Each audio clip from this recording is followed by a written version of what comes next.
Look and listen.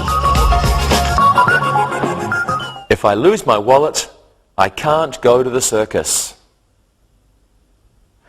Shelley would buy cotton candy if she remembered her money. If the lions sat down, the lion tamer could relax. George could have watched the trapeze artist if he hadn't forgotten his glasses. Read and repeat.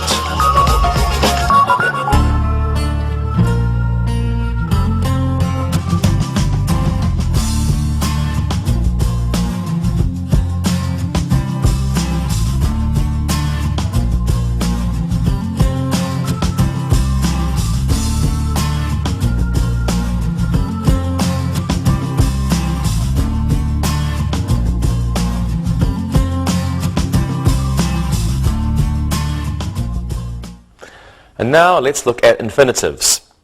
An infinitive is to plus the simple form of the verb. For example, to run or to go. They're used in many different ways, and here are some examples. An infinitive can be used as a subject.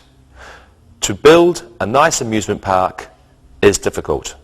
In this sentence, the infinitive replaces the noun as a subject.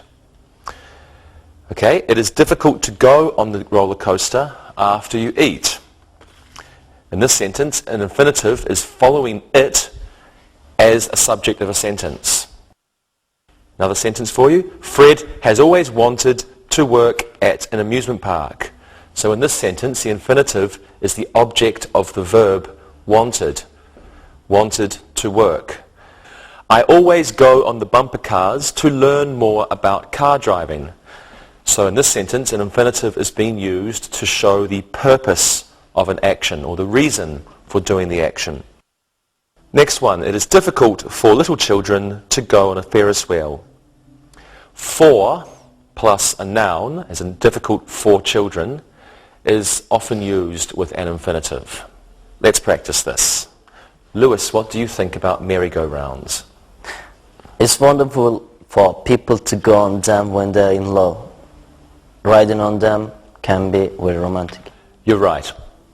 Monica, what do you think about bumper cars? I've always wanted to try them. The amusement parks in Poland don't have bumper cars. That's too bad. Rosa, what do you think about Ferris wheels? It isn't easy for me to ride on them. It always bothers my stomach. And you aren't the only one. So thank you very much, everyone. And now it's a good idea to look and listen. Look and listen. To run a good amusement park isn't easy. It is never fun to get sick after a ride. Sam needs to learn how to steer his go-kart. It's sad for Mary to see the amusement park close at night. Read and repeat.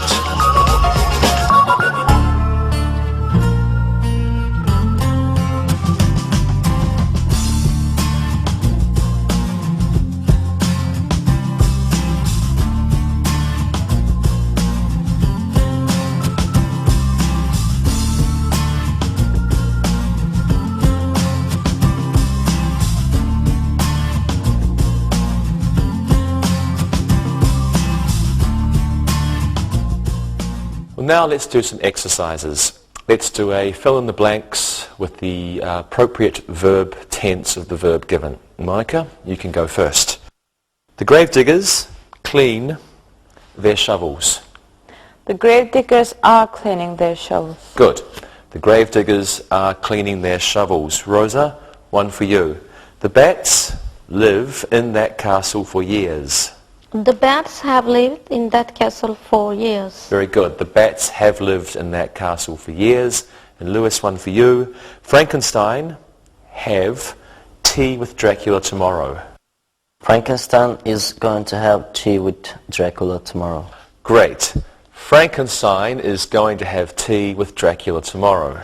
Thank you all. Let's do an exercise using pronouns. And this time you can correct the errors in the following sentences. Lewis, you go first. Michael brought him guitar to the repair shop. It's very hard. Michael brought his guitar to the repair shop. Good. Michael brought his guitar to the repair shop. Okay, Rosa, you do this one. I can carry the drums herself. I can carry the drums myself. Excellent. I can carry the drums myself. Thank you very much, everyone. Now let's do an exercise using the passive and the present perfect. So I just want you to give me a sentence using the passive and the present perfect. And Rosa, you can be an astronaut. Lewis, a man on the moon. Monica, you are working at NASA. What's your sentence, Rosa? A new space suit has been made for me. Good. Lewis. A new field of green cheese has been discovered by Moon Maiden and myself. That's interesting. And Monica? New technology has been implemented in the development of the space capsule. Wow, what a sentence. Okay, thank you very much, everyone. Well, now let's do an exercise using the passive with modals. And same as the last exercise, I want you to give me a sentence using the passive with modals, and let's talk about farm machinery. Okay? Monica, what's your sentence? A tractor might be used to pull the children on their sled. Good one. Rosa? A shovel may be bought at the hardware store. Wonderful. And Lewis? The tractor might be broken. Okay, very good. Thank you very much, everyone. Now let's do an exercise using past modals. This time, I want you to give me appropriate sentences using a past modal, and I will only give you the subject, okay? So Lewis, you can go first. Your subject is the podiatrist. The podiatrist could have looked at the x-rays more closely. Wonderful. The podiatrist could have looked at the x-rays more closely. Rosa, you do this one. Your subject is the happy patient. Okay. The happy patient should have bought the nurses some flowers. Good. The happy patient should have bought the nurse some flowers. Monica, this one's for you. Your subject is the surgeon.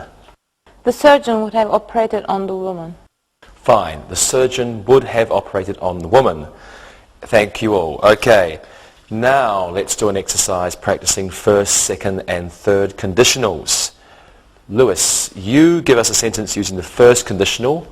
You are a trapeze artist. Rosa, you're a clown. I want the second conditional from you. And Monica, you're an acrobat. Can you use the third conditional, please? Okay? Lewis, what's your sentence? If I do 3 somersaults, I will be famous. Very good. Rosa? If I had a bigger nose, I would make the children laugh more. Very good. And Monica? If I had had more ambition, I would have been a professor at the Circus University. And I'm imagining that you would have been a beautiful professor. Okay, now let's do one last exercise. Let's do an exercise